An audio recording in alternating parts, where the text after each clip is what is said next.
Ẹ kúlé o gbogbo ẹ̀yin bàbá àti màmá tí ẹ̀ ń gbọ́ mi nínú ilé, ẹ̀gbọ́n àti àbúrò, ẹ̀dẹ̀ ọ̀dà bí ẹ kú àbọ̀ sí ìpalẹ̀mọ́ ẹ̀kọ́ ilé ẹ̀kọ́ jọ́sìnmi wa fún ti ọ̀sẹ̀ yìí. A ó di alábùkún fún lórúkọ Jésù Kristi. Fún gbogbo àwa ìjọ Ọlọ́run tí a ń tẹ̀lé ìlànà ilé ẹ̀kọ́ jọ́sìnmi gbogbogbò tí onírúurú ìjọ ń lò káàkiri àgbáyé bí ìjọ onítẹ̀bọmi ní Nàìjíríà lábẹ́ àkóso ẹ̀ka ẹ̀kọ́ ìjọ náà. Orí ọ̀rọ̀ wa fún ọ̀sẹ̀ yìí òun ni ìgbé ayé nínú ìjọba Ọlọ́run. Ìgbé ayé nínú ìjọba Ọlọ́run. Ẹsẹ̀ Bíbélì tá a sì ti ń lọ kẹ́kọ̀ọ́ ó ní ìwé Mátíù orí 25 ẹsẹ̀ 21 títí dé 450. Orin Dáfídì orin 25 bẹ̀rẹ̀ láti ẹsẹ̀ 21 títí dé 450. Matthew 25:31-46. Tí Bíbélì yín bá wà lọ́wọ́ yín bàbá àti màmá, ẹ̀gbọ́n àtàbúrò, ẹ jọ̀ọ́ ẹ gbé jáde, ẹ jẹ́ àjọjọ kẹ́kọ̀ọ́ nínú ọ̀rọ̀ Ọlọ́run ti ọ̀sẹ̀ yìí. Mo bẹ̀rẹ̀ sí kà nínú Bíbélì mímọ́ ní èdè ti Yorùbá. Ọ̀rọ̀ Ọlọ́run kà báyìí pé nígbà tí ọmọ ènìyàn yóò wá nínú ògo rẹ̀ àti gbogbo àwọn áńgẹ́lì mímọ́ pẹ̀lú rẹ̀, nígbà náà ni yóò jókòó lórí ìtẹ́ ògo rẹ̀. Níwájú rẹ̀ ni a ó sì kó gbogbo orílẹ̀-èdè jọ. Yóò sì yà wọ́n sí ọ̀tọ̀ kúrò nínú ara wọn gẹ́gẹ́ bí olùṣọ́ àgùntàn ti ya àgùntàn kúrò nínú ewúrẹ́. Òun ó sì fi àgùntàn sí ọwọ́ ọ̀tún rẹ̀. Òun ó sì fi àwọn ewúrẹ́ sí ọwọ́ òsì rẹ̀. Nígbà náà ni ọba yóò wí fún àwọn tó wà ní ọwọ́ ọ̀tún rẹ̀ pé, ẹ wá, ẹ̀yin alábùkún fún bàbá mi, ẹ jogún ìjọba tí a ti pèsè sílẹ̀ fún yín láti ọjọ́ yìí wá. Nítorí ebi pa mí, ẹ̀yin sì fún mi lóúnjẹ. Òǹgbẹ gbẹ mí, ẹ̀yin sì fún mi ní omi mu. Mo jẹ́ àlejò, ẹ̀yin sì gbà mí sílé. Mo wà hóhò, ẹ̀yin sì daṣọ bò mí. Mo ṣàìsàn, ẹ̀yin sì bójú tó mi. Mo wà nínú túbú, ẹ̀yin sì tọ̀ mí wá. Nígbà náà ni àwọn olóòótọ́ yóò dá lóhùn wípé, Olúwa, nígbà wo làwa rí tí ebi ń pa ọ́ táwa fún ọ lóúnjẹ, tàbí tó òǹgbẹ ń gbẹ ọ́ táwa fún ọ lóhun mímu? Nígbà wo ni a rí ọ ní àlejò tá a gbà ọ́ sílé, tàbí tí ìwọ wà ní hòhò tá a daṣọ bò ọ́? Tàbí nígbà wo ni a rí ọ tí wọ́n ń ṣàìsàn tá a bójútó ọ?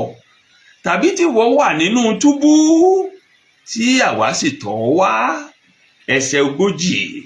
Ọba yóò sì dáhùn, yóò sì wí fún wọn pé, lóòótọ́ ni mo wí fún yín, níwọ̀n bí ẹ̀yin ti ṣe é fún ọ̀kan nínú àwọn arákùnrin mi wọ̀nyí tí ó kéré jùlọ, ẹ̀yin ti ṣe é fún mi.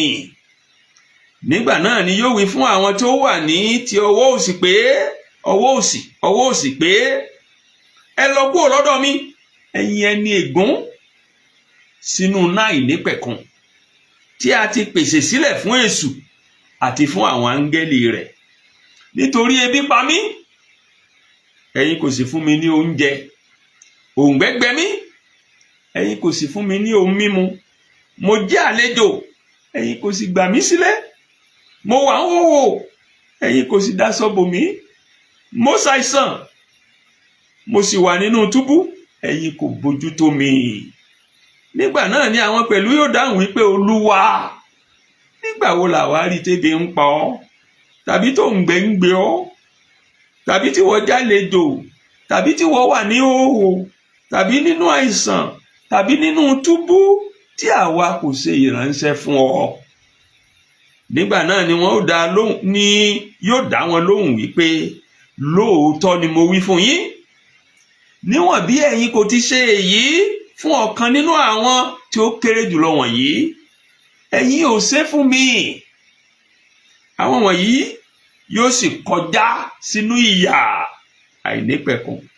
Ṣùgbọ́n àwọn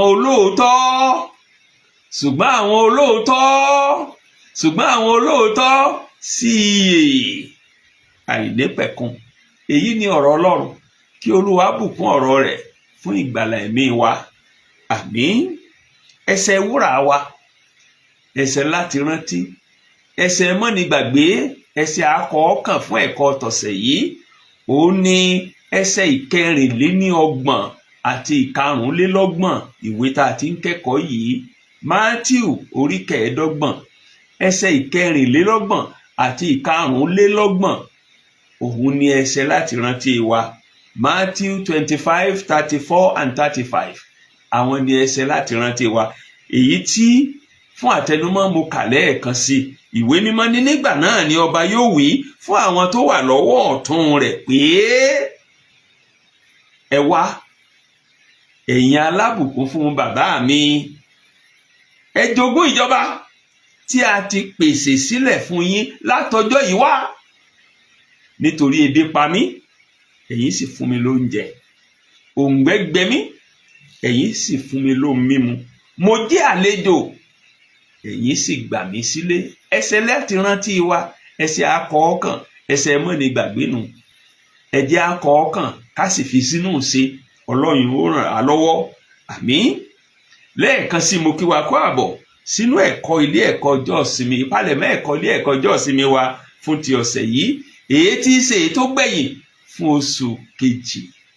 Mo kí wa pé a kú oríire. Ẹ̀mí wa tó bẹ̀rẹ̀ oṣù yìí náà ló ń parí rẹ̀. Ẹnikẹ́ni nínú wa ò ní bóṣù yìí lọ lórúkọ Jésù. Ẹ ṣeun, ẹ kú àfọkànsí yín pẹ̀lú wa nínú ìkẹ́kọ̀ọ́ yìí lọ́sọ̀ọ̀sẹ̀. Ẹ ó di alábùkún fún lórúkọ Jésù. Ẹ jọ̀wọ́, ẹ má ṣe gbàgbé wípé àkórí ẹ̀sìn ọ̀rọ̀ wa fún gbogbo oṣù yìí òun ni ìgbé ayé nínú ìjọba Ọlọ́run. Ìgbé ayé nínú ìjọba Ọlọ́run.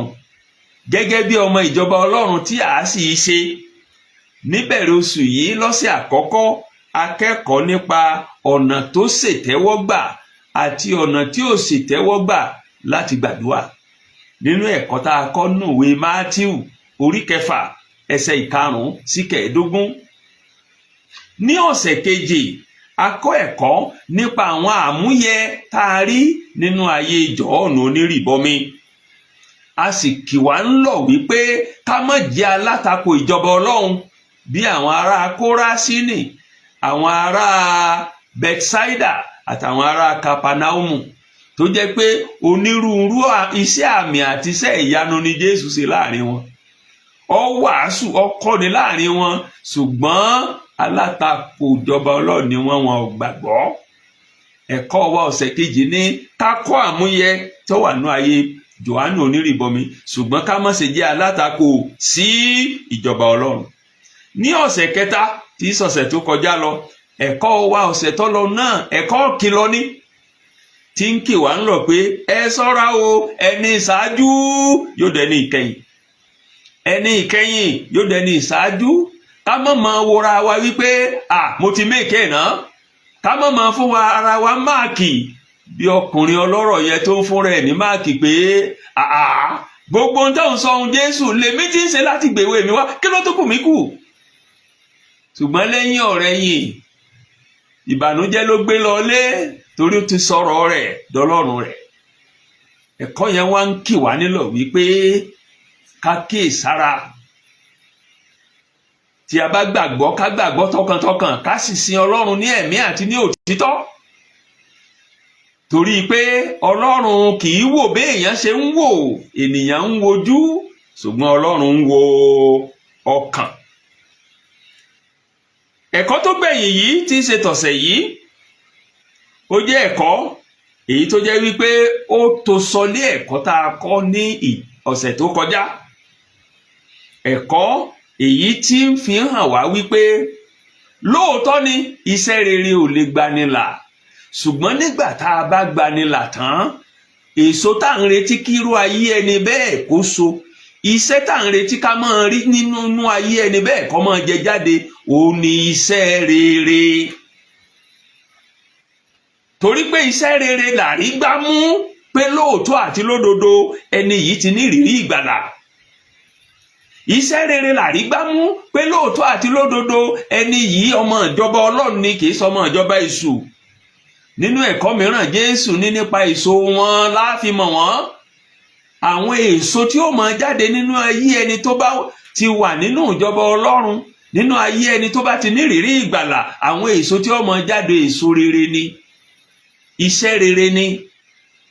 Torí náà nínú ẹ̀kọ́ wa tọ̀sẹ̀ yìí a ó rí bí èyí ti farahàn nínú ìdájọ́ òpin ayé èyí tí Jésù Olúwa wa ti ń sọ̀rọ̀ nípa rẹ̀ nínú ẹ̀kọ́ tọ̀sẹ̀ yìí. A sì pín ẹ̀kọ́ náà sí ọ̀nà mẹ́ta ọ̀tọ̀ọ̀tọ̀. Ẹ jẹ́ ká wò wọ́n ní sísẹ̀ntẹ̀lé. Abala àkọ́kọ́ a pè é ní wíwá ọmọ ènìyàn. Wíwá ọmọ ènìyàn, tàbí tá a tún lè lo èdè Yorùbá míì, ìpadàbọ̀ ọmọ ènìyàn. Ìpadàbọ̀ ọmọ ènìyàn, wíwá ọmọ ènìyàn. Níbẹ̀ à ń sọ̀rọ̀ nípa ìpadàbọ̀ Jésù Kristi lẹ́ẹ̀kejì. Ìpadàbọ̀ ọmọ ènìyàn, wíwá ọmọ ènìyàn. Eléyìí ní í ṣe pẹ̀lú ẹsẹ̀ ìkọkànlélọ́gbọ̀n dé ìkẹrìnlélọ́gbọ̀n ìwé Mátíù tá a ti ń kẹ́kọ̀ọ́ yìí. Mátíù orí kẹẹ̀ẹ́dọ́gbọ̀n 25, ẹsẹ̀ ìkọkànlélọ́gbọ̀n 31 títí dé ẹsẹ̀ ìkẹrìnlélọ́gbọ̀n 34 ńlábala àkọ́kọ́ ẹ̀kọ́ yìí. Ẹ má gbàgbé ohun tá à ń kẹ́kọ̀ọ́ lé lórí ni wíwá ọmọ ènìyàn. Lọ́wọ́ lẹ́nu orí ọ̀rọ̀ àkọ́kọ́ gan lásán, wíwá ọmọ ènìyàn, ìbéèrè àkọ́kọ́ tó lè wá sọ́kàn ni pé ta lọmọ èèyàn tí ń bọ̀. Ọmọ ènìyàn ó jẹ́ ẹ̀dà ọ̀rọ̀ èyí tí Jésù máa fi tọ́ka síra ara rẹ̀ gẹ́gẹ́ bí láti fi hàn wípé èèyàn bíi wa lòun náà, ṣùgbọ́n èèyàn tó jẹ́ wípé ó jẹ́ àpẹẹrẹ èèyàn tó pé ni, aṣojú gbogbo ènìyàn ni. Gbogbo ìrírí tí èèyàn ń rí lòun náà rí, òun náà rí dánwò, ó rí pèníjà, ó rí gbógun tì, ṣùgbọ́n ju gbogbo rẹ̀ lọ nínú gbogbo wọ̀nyí kò dẹ́ṣẹ̀. Torí náà Jésù nínú sọ̀rọ̀ rẹ̀ lọ́pọ̀lọpọ̀ ọgbà tó bá fẹ́ tọ́ka sí ara rẹ̀, orúkọ tí máa ń pera rẹ̀ nìyẹn, ọmọ ènìyàn. A sì lè rí èyí ní ọ̀pọ̀lọpọ̀ ìgbà nínú ìwé ìhìn rere. Fún àpẹẹrẹ nínú ìwé Mátíù tá a ti ń kẹ́kọ̀ọ́ ìgangan, Jésù tọ́ka síra rẹ̀, ó pera rẹ̀ lọ́mọ ènìyàn nínú Mátíù orí 8 ẹsẹ̀ 20, orí 9 ẹsẹ̀ 6, orí 10 ẹsẹ̀ 7, orí 11 ẹsẹ̀ 19, orí 12 ẹsẹ̀ 8, orí 12 ẹsẹ̀ 22, orí 12 ẹsẹ̀ 40 àti bẹ́ẹ̀ bẹ́ẹ̀ lọ ni Jésù ti pera ẹ̀ ní ọmọ ènìyàn láti tọ́ka sí ara rẹ̀ gẹ́gẹ́ bí ẹnìkan ṣoṣo, ọmọ ènìyàn kan ṣoṣo tó wá sínú ayé yìí láwòrán ènìyàn tó sì rìn ní pípé ní yíyẹ. Nítorí ìdí èyí, ní ìdáhùn sí ìbéèrè oníbẹta tí Jésù ń dáhùn sí ìbéèrè táwọn ọmọ ẹ̀yìn rẹ̀ bí, ní ìparí ìdáhùn yẹn ńlẹ̀kọ́ yìí ti jáde. Nínú ìwé Mátíù orí 24 ẹsẹ̀ 3, àwọn ọmọ ẹ̀yìn Jésù béèrè ìbéèrè oníbẹta lọ́wọ́ rẹ̀, torí pé Jésù sọ̀rọ̀ kan nínú ẹsẹ̀ 1 àti 2 orí 24 ìwé Mátíù yẹn. Tí Jésù sì sọ náà ni pé tẹ́ḿpìlì tẹ́ ń wò yìí, òkúta kan ò ní dúró lórí ìkejì. Èyí ló wá mú káwọn ọmọ ẹ̀yìn béèrè ìbéèrè oníbẹta nínú ẹsẹ̀ 3 ìwé Mátíù orí 24 pé ìgbà wo ni ó rí bẹ́ẹ̀ tí òkúta kan ò ní dúró lórí èkejì tí tẹ́ḿpìlì yóò di lẹ́lẹ̀. Ìbéèrè kejì tí wọ́n béèrè ni pé kí ni yóò jẹ́ àmì bíbọ̀ rẹ̀ lẹ́ẹ̀kejì. Ẹ má gbàgbé orí ọ̀rọ̀ abala yìí ni wíwá ọmọ ènìyàn. Kí ni yóò jẹ́ àmì bíbọ̀ rẹ̀ lẹ́ẹ̀kejì, àmì wíwá rẹ̀? Ìbéèrè kẹta tí wọ́n béèrè inú ẹsẹ̀ yẹn ó ní wípé kí ni yóò jẹ́ àmì, àpẹẹrẹ òpin ayé. ìbéèrè yìí ni Jésù Olúwa wa bẹ̀rẹ̀ sí í dáhùn nínú ìwé Mátíù orí 24 àti Mátíù orí 5-30, Mátíù 24 and 25. ìbéèrè oníbẹ̀ta yìí ni Jésù ń dáhùn nínú orí méjèèjì yẹn. ṣùgbọ́n bí tí ó kádì ìdáhùn rẹ̀ sí ilẹ̀kọ́ wa tọ̀sẹ̀ yìí dúró lé lórí. ibi tó kádì ọ̀rọ̀ rẹ̀ sí òun ni ẹ̀kọ́ wa ti ọ̀sẹ̀ yìí òun ló dá lé lórí, tó dá lórí ìdájọ́ òpin ayé. níbi tí Jésù kádì ìdáhùn rẹ̀ sí béèrè oníbẹ̀ta àwọn ọmọ ẹ̀yìn rẹ̀, níbi ó kádì rẹ̀ sí ni ìdájọ́ òpin ayé tí í ṣe ẹ̀kọ́ wa yìí. nínú ẹsẹ̀ 21 àti 24 ìwé tá a ti wá ń kẹ́kọ̀ọ́ yìí, Jésù Olúwa wá fi yé ni pé òun náà lọ́ba tí ó ṣèdájọ́ náà, òun ló ní ìdájọ́ náà. ẹsẹ̀ 21 àti 24 fìdí rẹ̀ múlẹ̀ pé Jésù fúnra ara rẹ̀ ń lọ́ba, òun sì ló ń dájọ́ òpin ayé. ẹsẹ̀ 21 ní nígbà tí ọmọ èèyàn yóò wá nínú ògo rẹ̀ àti àwọn áńgẹ́lì mímọ́ rẹ̀, nígbà náà ni yóò jókòó lórí ìtẹ́ ògo rẹ̀ gẹ́gẹ́ bí ọba. ẹsẹ̀ 24 wá ní nígbà náà ni ọba tó jókòó lórí ìtẹ́ rẹ̀ yóò wá wí fún àwọn tó wà lọ́wọ́ ọ̀tún rẹ̀ pé ẹ wá ẹ̀yin alábùkún fún bàbá mi, ẹ jogún ìjọba tí a ti fi sílẹ̀ fún yín láti ọjọ́ yìí wá. torí náà ta ni ó ṣèdájọ́ òpin ayé? Jésù ni. Jésù ni yóò ṣe ìdájọ́ òpin ayé. àwọn wo la wá ṣèdájọ́ fún lópin ayé? ẹsẹ̀ 22 ìwé tá a ti ń kẹ́kọ̀ọ́ sọ fún wa. àwọn wo la ṣe ìdájọ́ fún lópin ayé? ẹsẹ̀ 22 abala àkọ́kọ́ rẹ̀ ní níwájú rẹ̀ ni a ó sì kó gbogbo orílẹ̀-èdè jọ. èyí ò ní pé ẹnì kọ̀ọ̀kan ní gbogbo orílẹ̀-èdè ayé yìí ni ó parojọ síwájú Jésù lópin ayé láti gba ìdájọ́ tiwọn. gbogbo àwọn èèyàn nílẹ̀ aláwọ̀ dúdú, gbogbo àwọn èèyàn l'Amẹ́ríkà, gbogbo àwọn èèyàn ní Asia, gbogbo àwọn èèyàn ní Europe, gbogbo àwọn èèyàn ní Australia, gbogbo àwọn èèyàn jákèjádò gbogbo àgbáyé, gbogbo wọn ó dúró lẹ́yọ kọ̀ọ̀kan láì ní fi ṣe ẹ̀yà, èdè, ìran wọn tí wọn ó gba ìdájọ́ tiwọn. ẹsẹ̀ 22 ó fìdí rẹ̀ múlẹ̀ bẹ́ẹ̀. nínú ẹsẹ̀ 22 náà ní abala kejì rẹ̀ àwa sọ fún wa pé báwo èèyàn wá ṣe àpọ̀ tó ń gbogbo ayé òun á pè wọn sí apala méjì. ẹsẹ̀ 22 abala kejì rẹ̀ ní yóò sì yà wọ́n sí ọ̀tọ̀ kúrò nínú ara wọn gẹ́gẹ́ bólùṣọ́ àgùntàn ti ya àgùntàn kúrò nínú ewúrẹ́. yóò yà wọ́n sọ́tọ̀ fúnra wọn, àwọn àgùntàn sápá kan, àwọn ewúrẹ́ sápá kan. ẹnìkan wá béèrè pé àwọn wo làgùntàn, àwọn wo ni ewúrẹ́?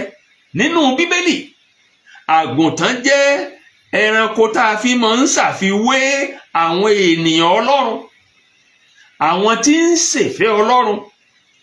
Jésù pàápàá fúnra ara rẹ̀ ó fi ara rẹ̀ wé olùṣọ́ àgùntàn fún agbo àgùntàn rẹ̀.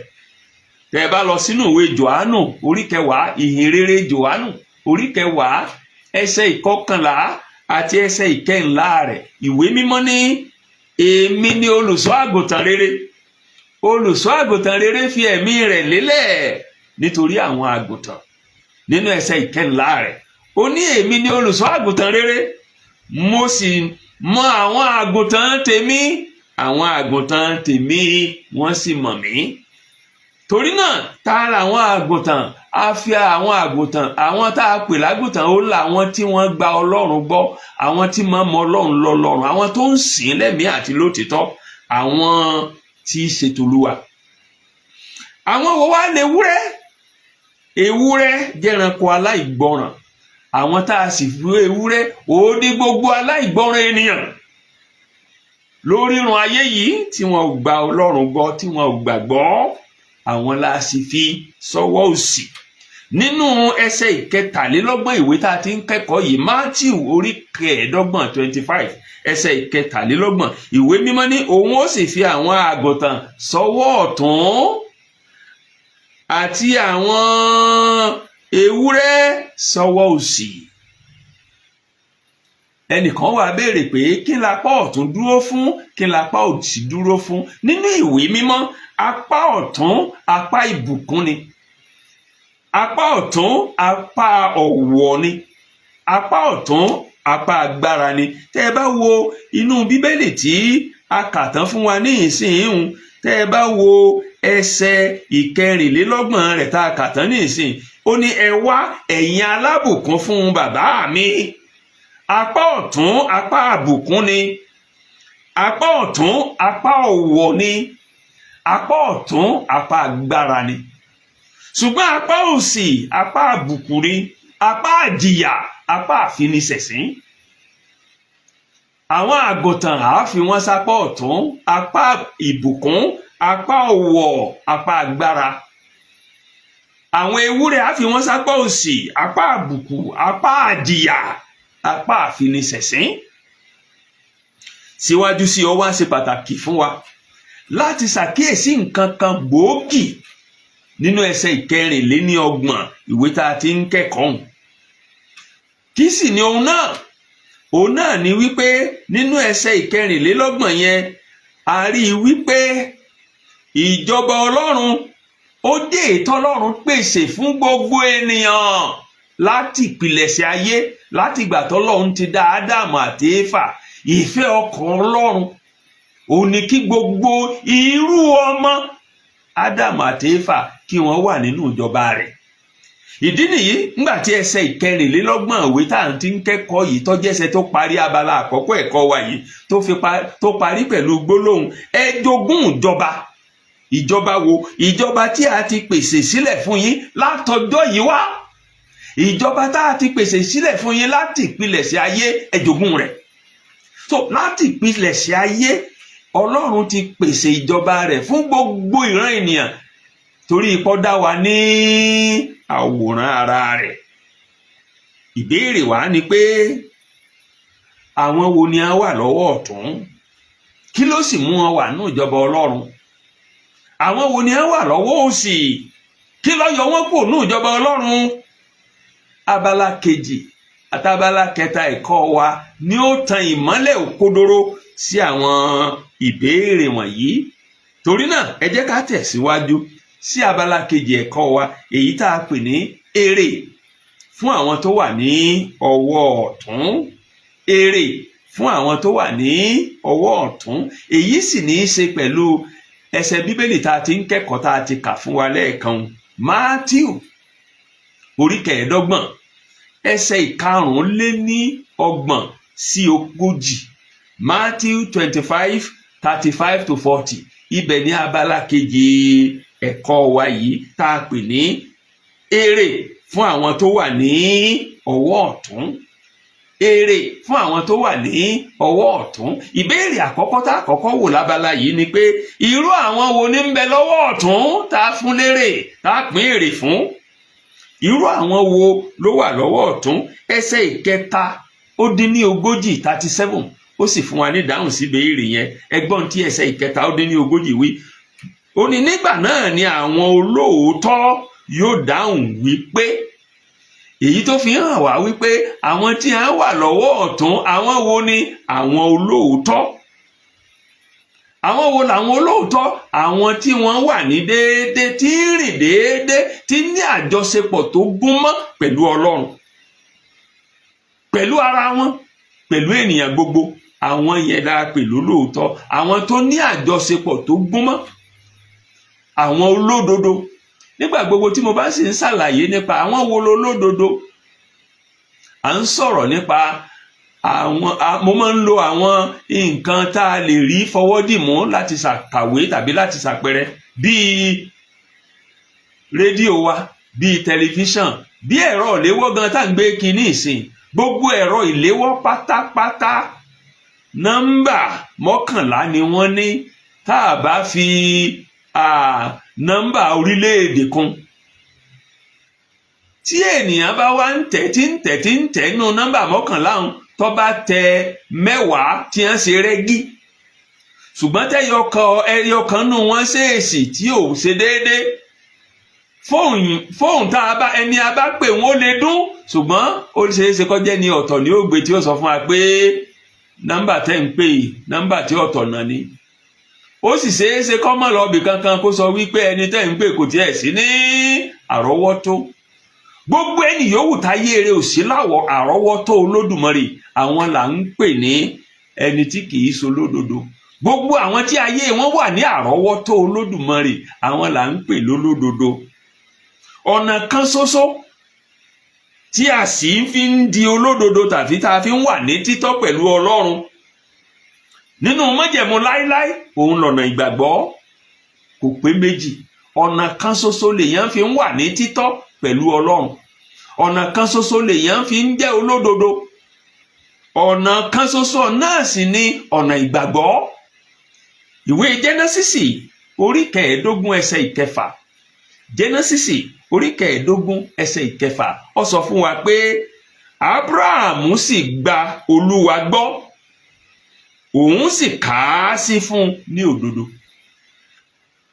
Ábúráhámù sì gba Olúwa gbọ́ òun sì kà á fún ní òdodo ohun tó sọ Ábúráhámù dolódodo kì í ṣe ń dá kankan tó ṣe ìgbàgbọ́ rẹ̀ ni nítorí náà ní májẹ̀mú láíláí ohun kan ṣoṣo tí ń sọ ní dolódodo nígbàgbọ́ tẹ́ ẹ bá sì lọ sínú ìwé Hébérù gbogbo àwọn akọni inú májẹ̀mú láíláí tá a dá akọ nínú ìwé Hébérù orí 11 pé wọ́n jẹ́ olódodo ìgbàgbọ́ wọn ní.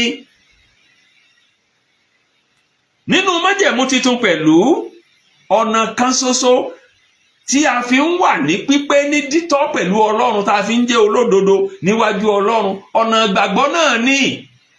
tẹ́ bá lọ sínú ìwé Gàlátíà orí 3 Gàlátíà orí 3 ẹsẹ̀ 6, 7, 8 àti 9 Gàlátíà orí 3 ẹsẹ̀ 6, 7, 8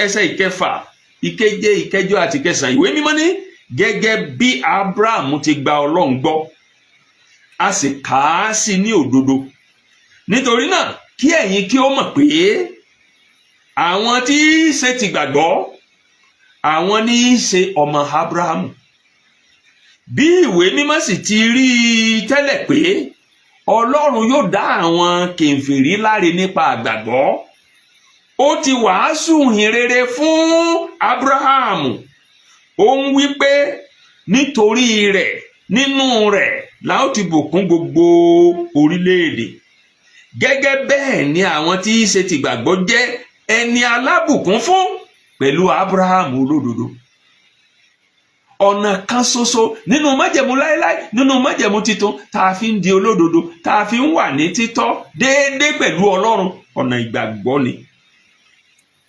kí ló wá mú àwọn tí wọ́n wà lọ́wọ́ ọ̀tún yìí wọ ìjọba Ọlọ́run kí ló mú wọn wọ ìjọba Ọlọ́run tá a ti pèsè sílẹ̀ fún wọn láti ìgbà yìí wá ohun tó mú wọn wọ ìjọba Ọlọ́run kò ju ìgbàgbọ́ wọn lọ ìgbàgbọ́ wọn tí wọ́n fi sínú ìṣe ni ìgbàgbọ́ wọn tí wọ́n fi sínú ìṣe ojoojúmọ́ láì retí tí wọ́n gbà ìgbàgbọ́ wọn tí wọ́n fi sínú ìṣe ojoojúmọ́ ó ní ó mú wọn dẹni ìtẹ́wọ́gbà ló mú wọn wọ̀jọba Ọlọ́run ló mú wọn gbàbùkún nínú ìjọba Ọlọ́run ló mú wọn gba ìdájọ́ tó mú wọn wà lọ́wọ́ ọ̀tún tí wọ́n fi dá lábùkún fún Olúwa ẹsẹ̀ karùndínlógójì títí dé 14 ìwé tá a sì ń kẹ́kọ̀ọ́ ó ṣàlàyé rẹ̀ bẹ́ẹ̀ Matthew 25, 35 and 36 ó fi yé wa bẹ́ẹ̀ gẹ́gẹ́ ẹgbọ́n tí ìwé mímọ́ wí nítorí ebi pa mí ẹ̀yin sì fún mi lóúnjẹ òǹgbẹ gbẹ mí ẹ̀yin sì fún mi lóhun mímu mo jẹ́ àlejò ẹ̀yin sì gbà mí sílé mo wà hóhó ẹ sì daṣọ bò mí mo ṣàìsàn ẹ̀yin sì bójú tó mi mo wà nínú túbú ẹ̀yin sì tọ̀ mí wá. wọn kò ṣe àwọn sẹ́rẹ̀ẹ́rẹ́ tá a dákọ̀ nú àyọkà yìí láti gba èrè kankan àbájáde ìgbàgbọ́ wọn tí wọ́n fi sínú ìṣe ojoojúmọ́ ni ìdí nìyí ńgbà wọ́n ń ṣe àwọn gan ọmọ torí pé àwọn kan gbé ìgbé ayé wọn bí òun gbàgbọ́ ni wọ́n fọwọ́ kan gbogbo ènìyàn tí wọ́n ṣalábàápàdé wọn ò mọ̀ pé Jésù làwọn ń fọwọ́ kàn. ìdí nìyẹn táwọn gangan ọmọ torí pé n ti ń jẹ jáde nínú ìgbé ayé ìgbàgbọ́ wọn làwọn fi ń ṣègbàgbọ́. ìdí nìyí inú ẹsẹ̀ ìkẹrin ìkejì ó dín lógójì 38 àti 39 ẹsẹ̀ ìkejì ó dín lógójì àti ìkọkàndínlógójì ìwé tá a ti ń kẹ́kọ̀ọ́ yìí Matthew 25 38 and 39 tí wọ́n fi ń bi Jésù léèrè pé nígbà wo làwa rí ọ ní àlejò tá a gbà ọ́ sílé tàbí tí wọ́n wà ń hóhò tá a daṣọ bò ọ́ tàbí nígbà wo ni a rí ìwọ tí o ṣàìsàn tá a bójútó ọ tàbí tó wà nínú túbú tá a sì tọ̀ ọ́ wá. wọn ò mọ̀ torí báwọn kàn ń gbé ìgbé ayé ìgbàgbọ́ wọn kàn ń fi ìgbàgbọ́ wọn sínú ìṣẹ́ntì wọn ni kìí ṣe pé wọ́n ń ṣe torí kí n lè rí tèmi ṣe kìí ṣe pé wọ́n ń ṣe torí kí n lè rí tèmi gbà wọ́n ń gbégbé ayé ìgbàgbọ́ wọn tí wọ́n lọ wọ́n ń fọwọ́ kan gbogbo èèyàn sí rere. èyí ni òde wọn mọ̀ ṣùgbọ́n n tí àwọn ò kíyèsí tí wọ́n ń ṣe Ọlọ́run ń kíyèsí Jésù sì kà fún wọn. torí náà nínú ẹ̀kọ́ yìí Jésù ò fi kọ́ni níhìn tàbí níbikíbi nínú májẹ̀mú tuntun wípé iṣẹ́ rere ènìyàn ó lè mú kó fi jogún ìjọba Ọlọ́run. ẹ má jẹ́ á ṣì Bíbélì tú sọ́nà abẹ́ tí Jésù ń fi ń kọ́ni kọ́hùn. nípa iṣẹ́ rere tàbí òdodo ara ẹni kò sí ẹnikẹ́ni tó lè ní ìgbàlà kò sí ẹnikẹ́ni tó lè wọ ìjọba Ọlọ́run. ìgbàgbọ́ nìkan ní ń gbanilà. ṣùgbọ́n gbà bá gbà wá là tán àwọn èso tí ó máa jáde nínú ayé ẹni tá a ti gbàlà àwọn èso iṣẹ́ rere ni. torí náà iṣẹ́ rere dàbí ẹ̀rí tàbí ohun ìdánilójú gbàlà kì í sọ̀nà sí gbàlà. gẹ́gẹ́ bá wa ti kọ́ lọ́sẹ̀ tó kọjá mọ́lẹ́kọ̀ọ́ wa tọ̀sẹ̀ yìí ó mọlé tọ̀sẹ̀ tó kọjá ni bá a ṣe kọ́ lọ́sẹ̀ tó kọjá lọ́sẹ̀ yìí tó kọjá lọ iṣẹ́ rere kì í sọ̀nà ìgbàlà. ṣùgbọ́n ẹ̀rí ìdánilójú pé ẹni yìí ti nígbàlà ni.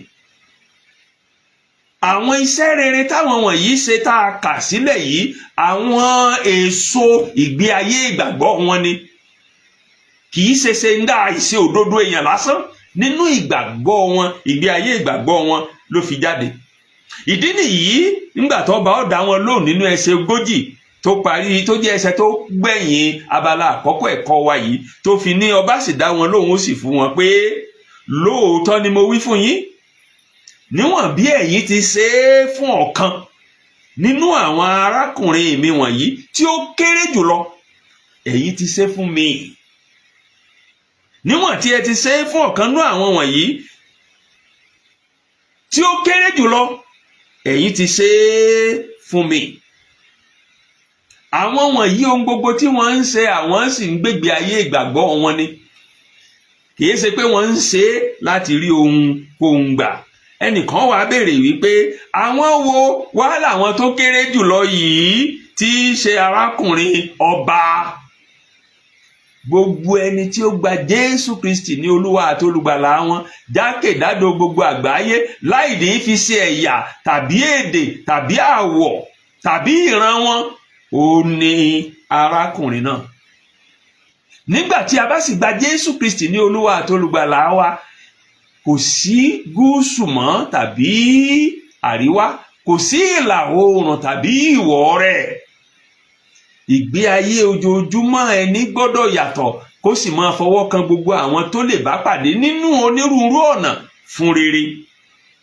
ìdí nìyí tí Jákọ́bù nínú ìwé Jákọ́bù orí 2 ẹsẹ̀ 17 tó fi tẹnumọ́ wípé bẹ́ẹ̀ sì ni ìgbàgbọ́ tí kò bá ní iṣẹ́ ó kú nínú ara rẹ̀. ìgbàgbọ́ tí kò bá ní iṣẹ́ ó kú nínú ara rẹ̀. torí náà abala àkọ́kọ́ ẹ̀kọ́ wa yìí ń fi yé wa wípé a gbọ́dọ̀ fìgbàgbọ́ wa sínú ìṣe. kò gbọ́dọ̀ jẹ́ ìgbàgbọ́ ẹnu lásán a gbọ́dọ̀ fi sínú ìṣe ojoojúmọ́. àwọn ṣe tí ń jáde nínú ìgbàgbọ́ àwọn wọ̀nyí ò ní Jésù kà sílẹ̀ o. èyí ló sún wa síwájú sí abala kẹta tí í ṣe abala tí ó gbẹ̀yìn ẹ̀kọ́ yìí, èyí tá a pè ní ìjìyà fún àwọn tí wọ́n wà ní ọwọ́ òsì. Ìjìyà fún àwọn tí ó wà ní ọwọ́ òsì, èyí sì ní í ṣe pẹ̀lú ẹsẹ̀ ìkọkànlélógójì sí ìkẹrìndínláàádọ́ta tẹ́kọ̀ọ́ yìí ti parí. Mátíù orí kẹẹ̀ẹ́dọ́gbọ̀n ẹsẹ̀ ìkọkànlélógójì sí ìkẹrìndínláàádọ́ta, Matthew 25:41-46. Òun ni abala kẹta ẹ̀kọ́ wa tá a pè ní ìjìyà fún àwọn tó wà ní ọwọ́ òsì. Ìbéèrè tá a sì tún kọ́kọ́ béèrè ní abala kẹta tó gbẹ̀yìn ẹ̀kọ́ yìí náà ni pé àwọn wo ni ń bẹ lọ́wọ́ òsì? Àwọn wo lọ lọ́wọ́ òsì? Àwọn wo ni ń bẹ lọ́wọ́ òsì? Ẹsẹ̀ ìkọkànlélógójì ó sì sọ fún wa àwọn tí ń bẹ ń bẹ. Ṣé Bíbélì yín wà lọ́wọ́ yín? Ẹ jẹ́ a jọ kà á. Ìwé mímọ́ ní nígbà náà ni yóò wí fún àwọn tó wà lọ́wọ́ òsì pé ẹ lọ kúrò lọ́dọ̀ mi, ẹ̀yin ẹni ègún, sínú iná àìnípẹ̀kun. Àwọn wo ni ń bẹ lọ́wọ́ òsì? Àwọn ẹni ègún ni. Àwọn ẹni ègún ni ẹ wà lápá òsì. Ẹni ègún bó wọn ṣe jẹ́ ní ègún? Kí ló sọ wọ́n dẹni ègún? Paul apostoli nínú ìwé rẹ̀ tó kọ sí àwọn ará Galatia orí kẹta ẹsẹ̀ ìkẹwàá, ìkọkànlá àti kejìlá, ó ṣàlàyé fún wa ntọ́ sọ wọn tí máa sọ̀yàn dẹni ègún. Kò sì sí nǹkan míì ju àìgbàgbọ́ lọ. Àìgbàgbọ́ ló sọ wọ́n dẹni ègún. Ẹ wo ohun tí Galatia wí orí kẹta ẹsẹ̀ ìkẹwàá sí kejìlá. Ìwé mímọ́ ní nítorí pé iye àwọn tí ń bẹ nípa iṣẹ́ òfin ń bẹ lábẹ́ ègún. Ẹ tó gbọ́ lẹ́ẹ̀kan sí. Nítorí pé iye àwọn tí ń bẹ ní ipa iṣẹ́ òfin ń bẹ lábẹ́ ègún. Torí a ti kọ pé ìfibú ni olúkúlùkù ẹni tí kò dúró nínú ohun gbogbo tí a kọ sínú ìwé òfin láti máa ṣe wọ́n. Nítorí ó dáni lójú pé a kò dá ẹnikẹ́ni láre. Ẹ gbọ́ dáadáa. A kò dá ẹnikẹ́ni láre níwájú Ọlọ́run nípa iṣẹ́ òfin. Nítorí pé olódodo yóò yè kì í ṣe nípa iṣẹ́ òfin bí kò ṣe nípa ìgbàgbọ́. Òfin kì í sì ṣe tìgbàgbọ́, ṣùgbọ́n ẹni tí ń ṣe wọ́n yóò yè nípasẹ̀ wọn. Àwọn wọ̀nyí dẹni ègún torí wọn ò gbàgbọ́. Iṣẹ́ òfin ni wọ́n ń tẹ̀lé. Àwọn wọ̀nyí dẹni ègún torí wọ́n tẹ̀lé ẹ̀tàn Sátánì àtàwọn áńgẹ́lì rẹ̀. Àwọn yìí ẹni ègún nítorí ìlànà Sátánì ni wọ́n ń tẹ̀lé, ìfẹ́ rẹ̀ wọ́n ń ṣe. Kí ló jẹ́ àrí eléyìí? Ẹ wo ẹsẹ̀ ìkọkànlélógójì yẹn, Mátíù orí kẹẹ̀ẹ́dọ́gbọ̀n tá a ti ń kẹ́kọ̀ọ́. Àjọṣepọ̀ wọn pẹ̀lú Sátánì yóò mú wọn parí síbi Sátánì ó parí sí. Ẹsẹ̀ ìkọkànlélógójì Bíbélì nílẹ̀ kan sí.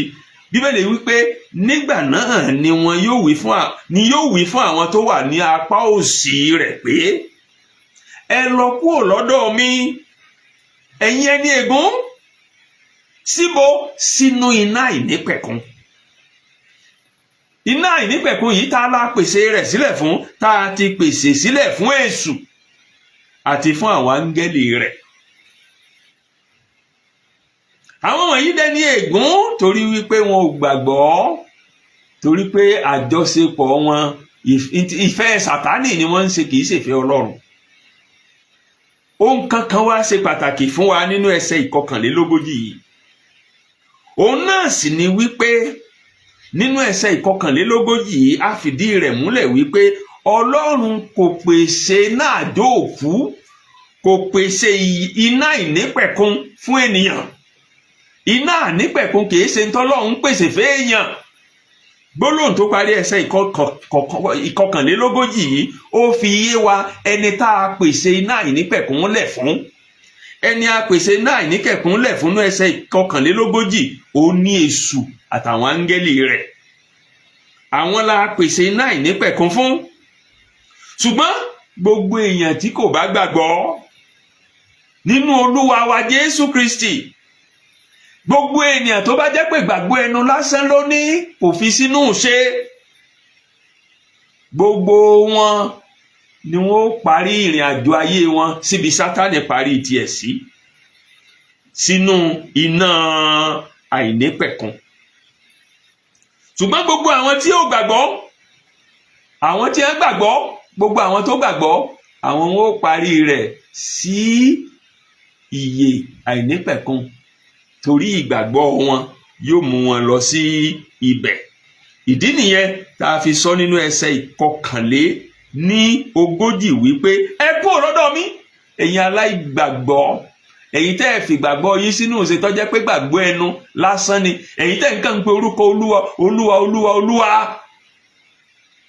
tẹ́ ẹ fi sí ìgbàgbọ́ yín sínú ṣe tó jẹ́ pé gbàgbọ́ ẹnu lásán ni, ẹ kúrò lọ́dọ̀ mi, ẹ̀yin ni ẹni ègún, ẹ máa lọ sínú àìnípẹ̀kun tá a pèsè sílẹ̀ fésù àtàwọn áńgẹ́lì rẹ̀, ẹ lọ mọ́ ọjọ́ àṣepọ̀ yín, ẹ tẹ̀síwájú náà àjọṣepọ̀ yín síbẹ̀. Ẹnìkan wá béèrè pé kí ni ó jẹ́ káwọn wọ̀nyí lè kópa nínú ìjọba Ọlọ́run?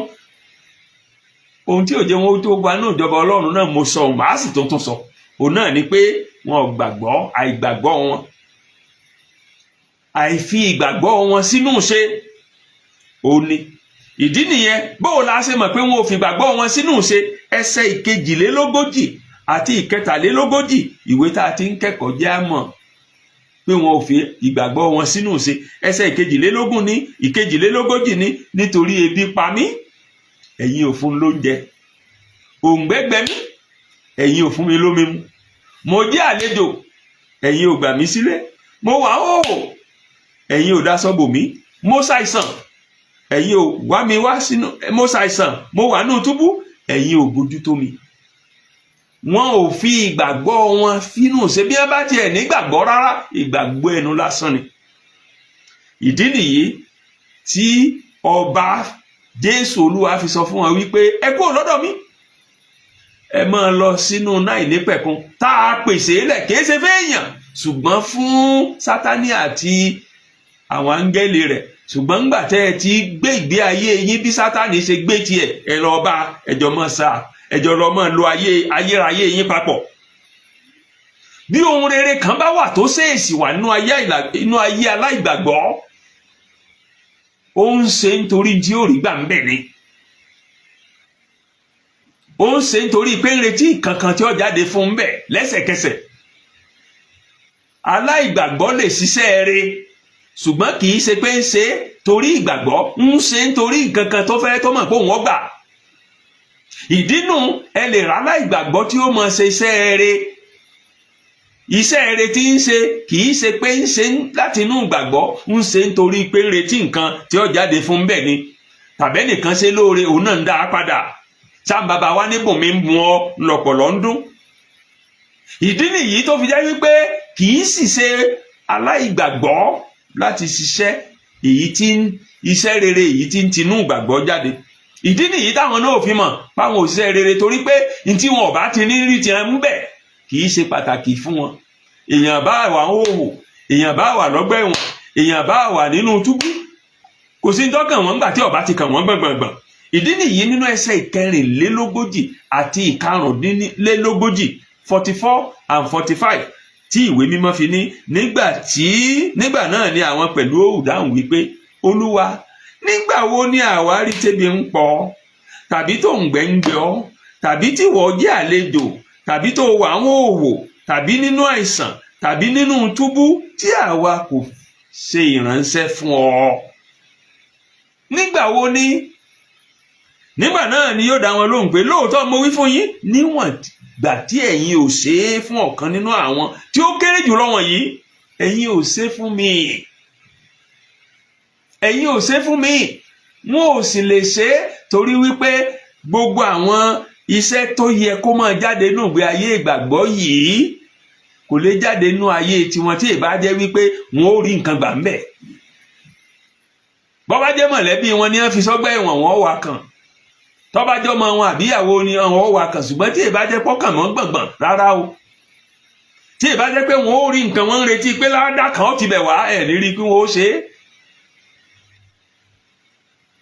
Jésù wá ń wí fún wọn pé torí pé ẹ gbé ìgbé ẹ gbàgbọ́ ẹ sì lè so èso ti gbàgbọ́, mo mọ̀ yín rí, ẹ máa lọ ọ̀dọ̀ Sátánì, ẹ̀yin àti ẹ̀ lálájọpín, ẹ lọ jọ pín, ẹ jọ pín ìgbé ayé yín ni, ẹ jọ pín náà nínú ìyà ìnípẹ̀kun. Ó wá ṣe pàtàkì fún wa láti kíyèsí dáadáa ń bí ìkámọ́sí Bíbélì túmọ̀ wípé bóyá nítorí iṣẹ́ rere táwọn wọ̀nyí ò ṣe ni ò jẹ́ kí wọn ó lè wọ̀jọba ọ̀run ló jẹ́ wọn ó wà lápá òsì. Rárá o, kìí ṣe pé iṣẹ́ rere tí wọn ò ṣe, àìgbàgbọ́ wọn ni. Ìgbé ayé ìgbàgbọ́ ní mú iṣẹ́ rere wá, èso ìgbàgbọ́ níṣẹ́ rere. Gẹ́gẹ́ bá a ṣe kọ́ wa lọ́sẹ̀ tó kọjá lọ, bẹ́ẹ̀ la tó ń tẹnu mọ́ ní ìsìn, iṣẹ́ rere èso ìgbàgbọ́ ni. Ẹnikẹ́ni ò lè tipa iṣẹ́ rere wọ̀jọba Ọlọ́run tàbí gba ìyà ìnípẹ̀kun tàbí ní ìrírí ìgbàlà. Ìgbàgbọ́ ní mú ní rí ìrírí ìgbàlà. Ṣùgbọ́n nígbà tá a bá gbà wá là tán, ẹ̀mí mímọ́ Ọlọ́run nínú wa yóò wá ràn wá lọ́wọ́ láti máa gbé ìgbé ayé bí ìfẹ́ Ọlọ́run, èyí tọ́lọ́run ń fẹ́, èyí tí í ṣe ìgbé ayé tí ń ṣe iṣẹ́ rere sí gbogbo ènìyàn láì ní fi ṣe ẹ̀yà tàbí èdè tàbí àwọ̀ tàbí ìlú tàbí orílẹ̀-èdè kankan.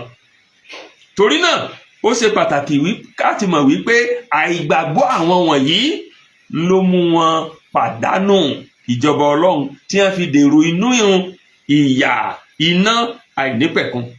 Torí náà lẹ́ẹ̀kan sí kọ́kọ́rọ́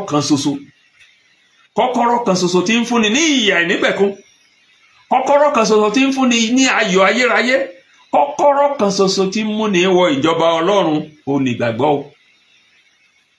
Ìgbàgbọ́ láì mú nǹkan kan mìíràn mọ́. Ìgbàgbọ́ nínú Jésù Kristi olùgbàlà aráyé, òun ni kọ́kọ́rọ́ kan ṣoṣo tó ṣílẹ̀kùn sí ìyà àìnípẹ̀kun. Òun ni kọ́kọ́rọ́ kan ṣoṣo tí ń múni wọ ìjọba Ọlọ́run. Ṣùgbọ́n ìgbàgbọ́ táwọn ń sọ̀rọ̀ rẹ̀ yìí kì í ṣe ìgbàgbọ́ ẹnu lásán. Ìgbàgbọ́ tá à ń fi sínú ìṣe ìgbọràn sí Kristi àti ọ̀rọ̀ rẹ̀ àti ẹ̀kọ́ rẹ̀ lójoojúmọ́ ni. Ìgbé ayé tí ń tẹ̀lé ìlànà àti ẹ̀kọ́ Jésù lójoojúmọ́ ni. Ìgbé ayé tí ń fi ọ̀rọ̀ Ọlọ́run sínú ìṣe lójoojúmọ́ ni. Kì í kàn ṣe ìgbàgbọ́ ẹnu lásán. Ìdí nìyẹn tí Jésù Olúwa wa náà fi tẹnumọ́ wípé kì í ṣe gbogbo àwọn tí ń pè mí ní Olúwa Olúwa Olúwa ní ọwọ́ ìjọba ọ̀run. Àwọn wo ló ní ọwọ́ bẹ̀? Àwọn tí wọ́n ń ṣe ìfẹ́ bàbá mi tí ń bẹ lọ́run.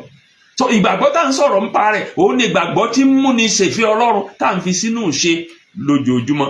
Ibi tí ẹ̀kọ́ wa tọ̀sẹ̀ yìí tó ti tẹnubodò tó ti mú mi nìyí.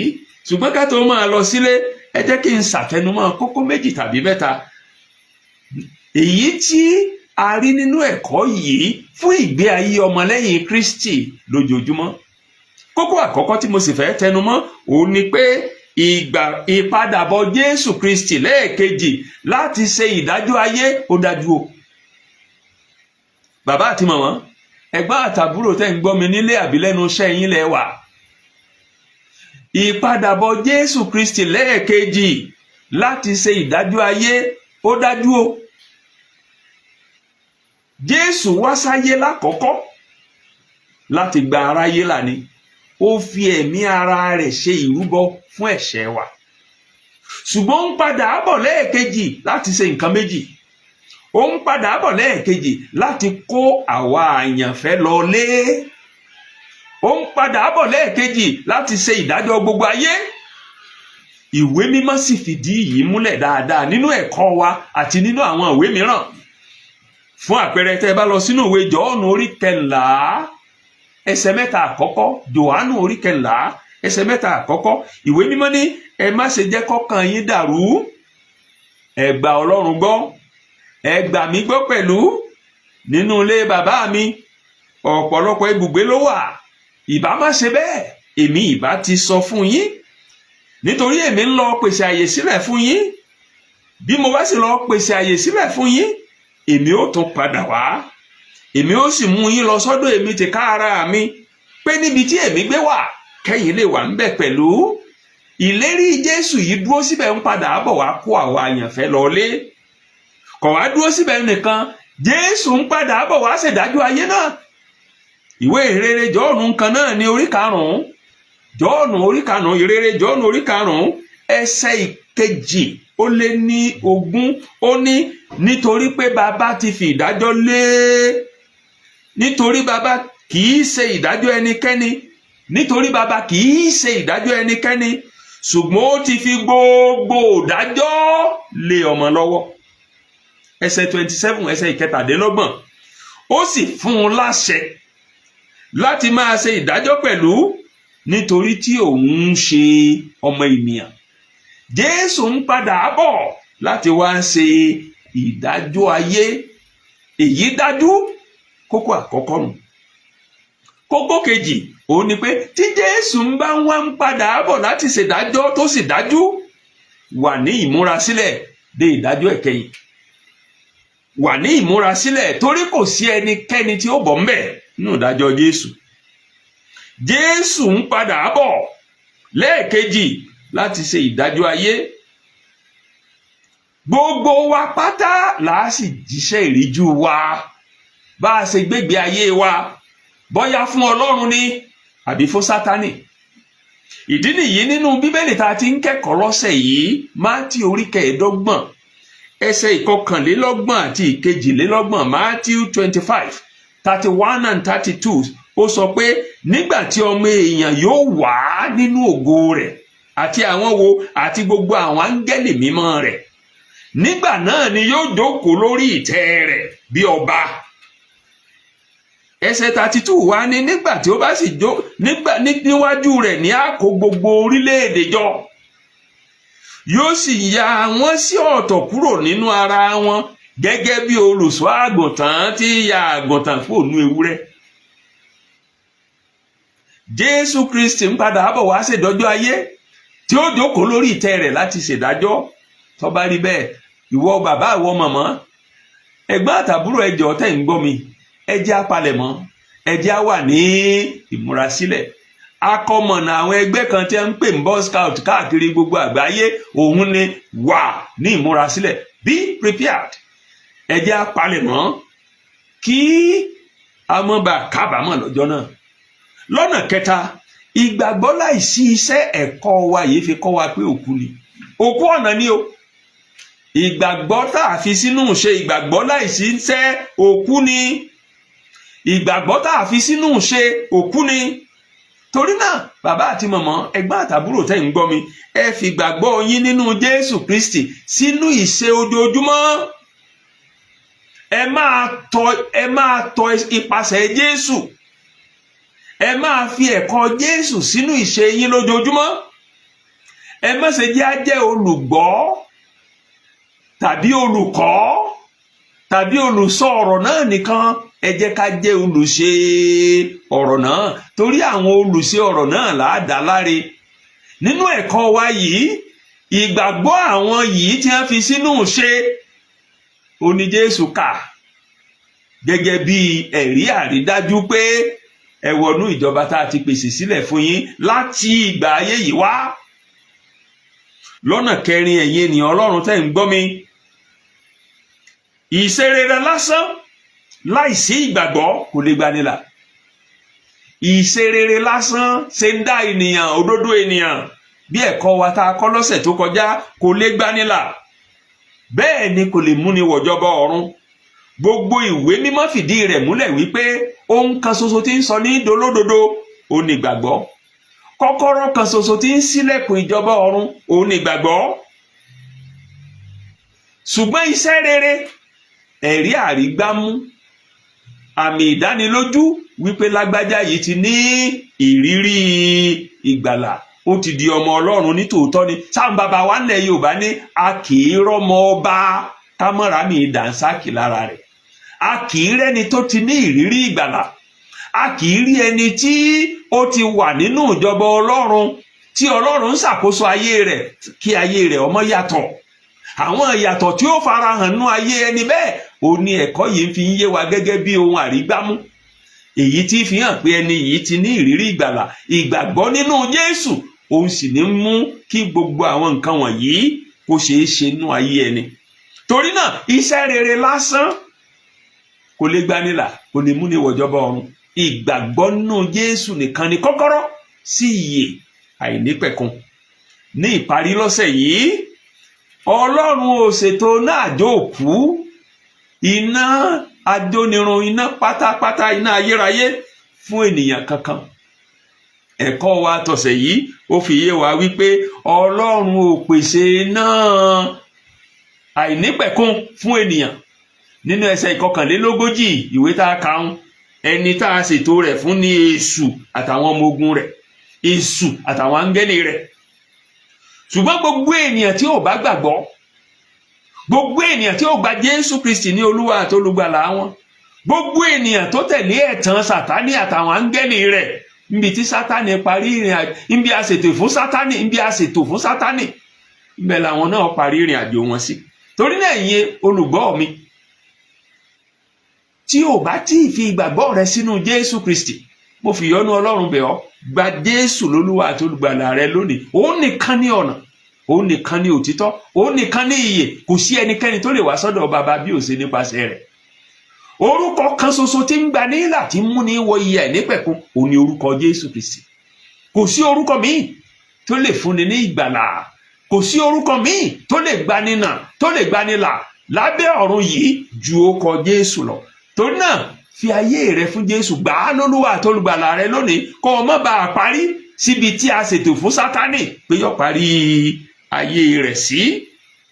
Ìdí nìyí nínú ẹsẹ̀ tó gbẹ̀yìn ẹ̀kọ́ wa yìí, Mátíù 25 ẹsẹ̀ 450, Matthew 24 verse number 46. Ìwé mímọ́ ní àwọn wọ̀nyí yóò kọjá lọ sínú ìyà àìnípẹ̀kun, ṣùgbọ́n àwọn olóòótọ́ sí ìyè àìnípẹ̀kun. Bàbá àti màmá, ẹ̀gbọ́n àti àbúrò tẹ́ ń bọ́ mi, tẹ́ ẹ̀ bá fẹ́ parí sínú ìyà àìnípẹ̀kun, ẹ gba Jésù Kristi ní Olúwa àti olùgbàlà yín. Níbi tí ẹ̀kọ́ wa tòní tọ̀sẹ̀ yìí tó ti tẹnubodò, tó ti mú mi nìyẹn. Bí ẹ̀kọ́ yìí bá bùkún fún yín, ẹ jọ̀wọ́ ẹ pín pẹ̀lú àwọn ẹlòmíràn lórí ẹ̀rọ ayélujára yín, nínú ìjọ yín, ní àwùjọ yín àti níbi gbogbo.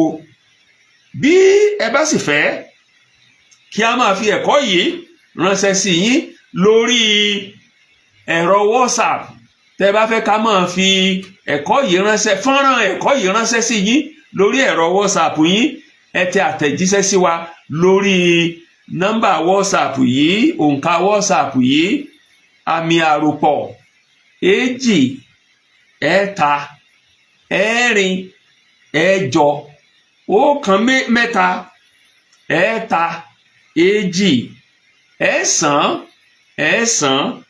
àti 2. Àmì àròpọ̀ 2 ẹ̀ta 4 ẹ̀jọ 1 mẹ́ta 2 ẹ̀sán 2 2. Tẹ́ ẹ bá fẹ́ ká máa fi fọ́nrán ẹ̀kọ́ yìí ránṣẹ́ sórí ẹ̀rọ WhatsApp yín lọ́sọ̀ọ̀sẹ̀, ẹ tẹ àtẹ̀jíṣẹ́ sí wa lórí nọ́mbà yìí, àmì àròpọ̀ +234 81 11 32 99 55. Títí ọ̀sẹ̀ tí ń bọ̀ tá ó tó pàdé, mo fà yín ní Ọlọ́run alààyè lọ́wọ́ àti gbogbo àwọn olùkọ́ wa nínú ilé ẹ̀kọ́ ọjọ́ ìsinmi wa kọ̀ọ̀kan. Àdúrà mi ni pé ńgbà tí a bá ń kẹ́kọ̀ọ́ yìí ní ọjọ́ Olúwa tí ń bọ̀, ọjọ́ 23 oṣù kejì 2025 yìí, Olúwa yóò ṣí wa níyè jù báyìí lọ láti rí òkodoro ọ̀rọ̀ rẹ̀, yóò sì ràn wá lọ́wọ́ láti lè fi sínú ìṣe. Ẹ jẹ́ á tètè dé sábẹ́ ìkọ́lé ẹ̀kọ́ ọjọ́ ìsinmi, nínú ilé ìjọ́ ìsinmi wa gbogbo, nínú ilé ẹ̀kọ́ ọjọ́ ìsinmi wa gbogbo. Ẹ jẹ́ á kópa, a ó sì di alábùkún fún papọ̀ ní orúkọ Jésù. Títí ọ̀sẹ̀ tí ń bọ̀ tá a tún máa pàdé o, ayọ̀ la ó fi pàdé. Àmín.